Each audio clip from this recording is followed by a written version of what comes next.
Good morning and welcome to the SQM Property Podcast. This is our first podcast today with our special guest here, Louis Christopher, our founder and CEO.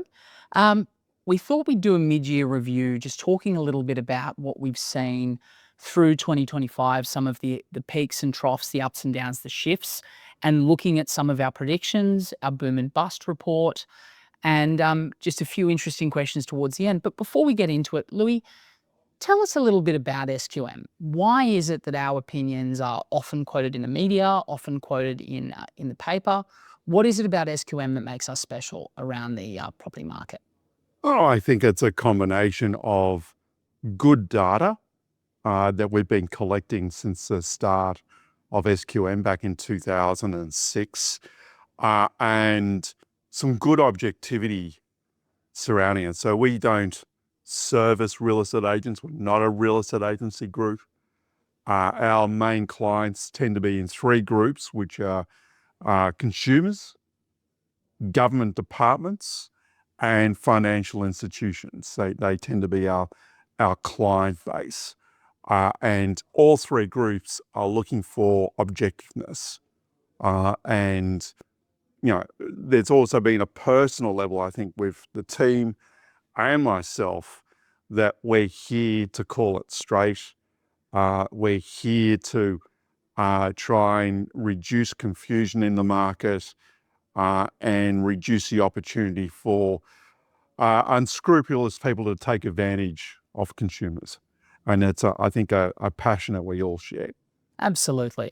Can definitely agree to that.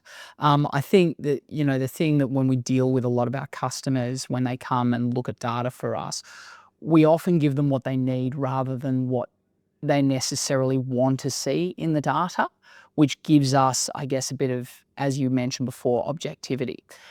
Now, before I kind of get into the meat and bones of looking at some of our predictions and, your thoughts around those predictions, I noticed that you're in the AFR this week. Do you want to tell our listeners a little bit about what you were discussing, some of our opinions, our predictions, that sort of thing? Well, we're regularly in the AFR, Sam. But no, this week was a bit different. What transpired over the last weekend is that it's become quite apparent that auction clearance rates are on the rise again. And so I was quoted in the paper as stating that, look, it looks like the horse is about to bolt from the gates when it comes to the Sydney and Melbourne housing market.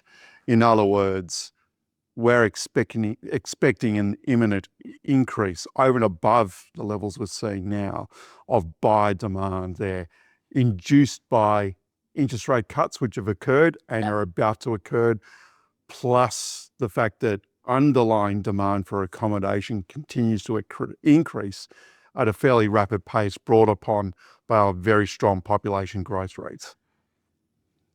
That was exactly what I was going to ask you as well. Do you think population growth has much to do with it? But as very much so. It's a combination. Right now, it's a combination of the two: lower interest rates and strong underlying demand for accommodation, driven by a population growth rate which nationwide is still running at about 2% per annum, or circa 500,000 people a year. And just for our audience, is this something that you sort of saw coming to a degree earlier in the year? As those who buy into the boom and bust report, we released 4 different scenarios. And it's fair to say our base case scenario was the expectation the RBA would be cautious on cutting interest rates. But we did run a scenario where the RBA would actually start cutting interest rates more aggressively, starting in the March quarter. And on that scenario, we predicted a more solid market. Now, what's transpired is that the RBA started cutting interest rates from the month of February this year. So the moment they did that, we told our audience that we're moving to that scenario straight away, and they should dump our base case scenario. And so that was scenario 3, if I recall, where we would be expecting housing price rises across the country of somewhere between 6 to 10% this year. Fantastic. And just for the benefit of our audience, and I know you'd sort of mentioned this to me before the podcast this morning, a little bit about the way we look at our predictions. Now, there are other compatriots in the market that will often stick to their predictions. But I know, Louis, you are a strong believer in that if our predictions are not right, we're very quick to the market to let people know when our opinions change. That's something I firmly believed in, and I think doing scenarios like, okay, so we're property experts. We're not population experts. We're not interest rate experts. But if you tell me what interest rates are going to do and what population's going to do, I'll tell you back with some confidence what that means for the housing market. That's what we're particularly good at. So with that in mind, each year we come up with what we call our 4 main scenarios. We then, out of that, hang our hat on what we think is the base case, but tell our audience if we're basically moving from that scenario to one of the other 4. If none of them come in, none of them come in. What we don't do is revise our forecasts or pretend as though we've never done any forecasts and rely on the media's amnesia to put out a revised forecast and pretending it's a new forecast. So unfortunately, I've seen that in the industry. So we are upfront about it. More importantly, it's not so much about whether we're right or wrong. It's like, okay, if we're wrong, why were we wrong? Yeah. And what is there to learn from being wrong that perhaps has changed in the market? For example, has the market, over the last 2 years put more of an emphasis on population growth versus, say, interest rates? Or will it be in the next 2 to 3 years, the market will put more emphasis on employment growth or unemployment? So these are factors that you live and learn by because the dynamics of the market continually change. Absolutely. I mean, certainly, when I'm speaking to some of our customers, I think it's what gives us our particular target markets as well, particularly in the government sector, that we are willing to be honest about the data and when it changes and when our opinions aren't correct. I mean, the amount of phone calls that I get from developers, from buyers agents, that sort of thing, that ask us all the time, saw Louis' boom and bust report. Wow, the information in that seems pretty spot on the money. But this was different to what he said. Is there a reason for that? And I think that lends validity to where we're coming from that perspective. But just moving along and getting kind of into the meat and bones of some of these of what we want to talk about today. Obviously, a kind of a common constraint, particularly for a lot of young people around my age, there's a lot of people struggling to find rental properties right now. What do you feel has been the driving force behind this? Yes, we've essentially been in a rental crisis since about 2021. And there's been a few factors driving up, but there's 2 main factors. Firstly, we have not been building enough over the past 3 years relative to demand. So there's been some severe supply constraints, and there's a host of reasons for those supply constraints. And then second, while we've been having supply constraints, demand has taken off due to rapid population growth. So we've just had these 2 extreme events in the market where demand's rapidly increased and supply has been severely constrained at the same time. And would you say that issues around building materials and that sort of thing has been a contributing factor to not building enough and not building quickly? Yeah, it's definitely been a contributing factor. So that's on the supply side. And no question, when we're in COVID and coming out of COVID, raw material prices such as lumber, stone, various other factors which feed into the cost of building a home skyrocketed. If I recall, one point in time, lumber prices were up by 4,000%. And a lot of the builders at the time ended up going bankrupt because they didn't factor into their budgets these rapid cost increases which occurred over the course of 21 and 2022. That's one factor. Other factors include the banks being more cautious to lend to property developers over this time. Yeah. Indeed, a lot of the banks barely lend to property developers now. Yeah. And so the developers are having to source funding from the non-bank financial sector, which tends to mean that they're borrowing the money at a higher cost or a higher interest rate. Definitely from a warehousing structure, because a lot of these non-bank lenders have to get their funding from the banks initially and then get approval that way Yeah. in order to fund these higher risk products, which means naturally the interest rates have got to be higher. Yes. And then there's two other fundamental issues on the supply side that more or less have been with us for a long time now. And that is local council supply restraints, where potentially local councils been a little bit too harsh in terms of approving projects that should be going through. And then finally, over and above all this, underlying taxation for new properties. So the reality is that when you see a new home out there, 40% of that cost of that new home is taxes, whether that be local taxes, local council taxes, state taxes, or federal taxes.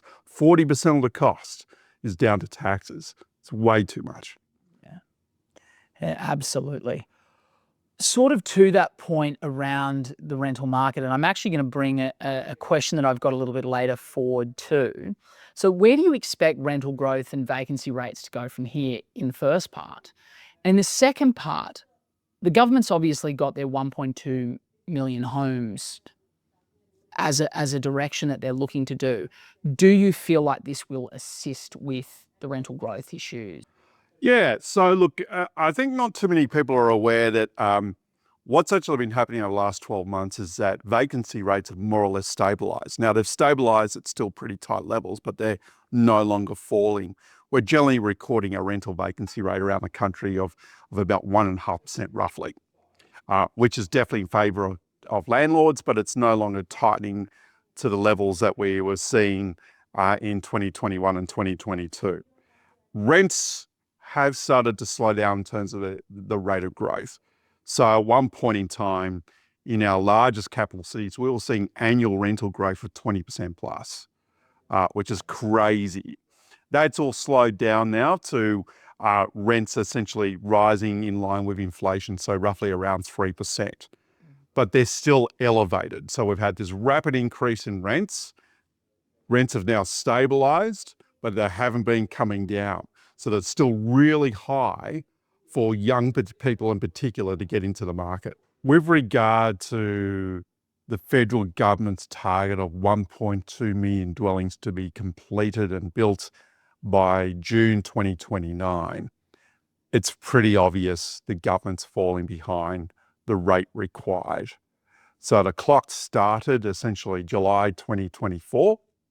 And we will build between July 24 through to present time, the numbers are looking like about 140,000 dwellings. To meet the target, we need to be building about 240,000 dwellings a year. So for year one, the government's already behind by about 100,000 dwellings on my rough back of the envelope calculations. And is that due to a lot of the issues that we discussed before, supply chain issues, all that sort of stuff, material issues, Yes. issues with local council? Plus, we've been through this period where we've had relative elevated interest rates. So there hasn't been a lot of demand from first home buyers who go and buy a home, nor investors. And you need that buyer interest to begin with to increase supply, because builders nowadays and developers nowadays will not go ahead with a development unless they have pre-sales. Of course. Yeah. So this is the issue. And I think we're going to be talking about the role of investors later on. But Definitely. why don't we ask the question now? I mean, I think, there has been conjecture in terms of whether investors are good or bad in the market, right? Yeah, absolutely. So my view, it's just a personal view. We need investors. They've always been there, always. Why do we need investors? Well, investors are there. They supply the rental market with rental properties. If it was just all home buyers, there wouldn't be any rental properties. Okay, some would argue that means there wouldn't be any tenants because all first-time buyers have been in the market. I don't think that would be the case. You'd still always have tenants. And if you've got tenants, you need investors to provide those rental properties to begin with. Now, of course, what we could do is get a little bit better in terms of funneling investor activity towards newer stock, newer buildings. That increases new supply, and I'm definitely in favour of that. There has been issues on the new off-the-plan apartment market in terms of the quality that's been built over the last 5 to 10 years. And as mentioned, all the other reasons before surrounding elevated interest rates, council limitations, and so forth. 100%, we need investors unless we want to move to a complete socialist communist system where the government builds all rental stock. And I'm sure we don't want that as a community. Do you think, and this is sort of I guess a hot button topic, do you think that the issues around the supply are also driven by almost a nanny state mentality around approvals for new builds and that sort of thing with local councils? I mean, you mentioned local councils not really approving. Where do you think that mentality comes from? I think it is a combination of factors, and no doubt state governments have been clamping down on overly militant councils with new state planning laws which override local council decisions. Now, I am a bit of a believer that you still need councils. You need a body there at the local level to make sure you don't see too much crazy stuff occurring. So what I mean by crazy stuff, imagine if we just had unfettered building supply occurring everywhere, right? But the first thing happens is, okay, if you put a whole bunch of units up, where are the amenities for those people that are moving in? Where's the actual base infrastructure, the roads, for example, the schools, the hospital systems, the education systems? If you're going to put a whole bunch of people into an area or build for a whole bunch of people, you need to build those facilities, those amenities with that. And that's where council does have a role in all this, ensuring that there's some reasonable checks and balances in play. Unfortunately, we've had a situation where a number of these council members can end up being corrupt, can end up being overly militant when it comes to developments, not looking at the bigger picture at all, and they just generally knock back everything that's put forward in front of them. We don't want that either. We want a balanced council, one where there are checks and balances in place, or one where it recognises, certainly for inner city councils, recognises the need that we need, for example, higher density buildings in certain areas. And I think we haven't seen enough of that from particularly inner city councils.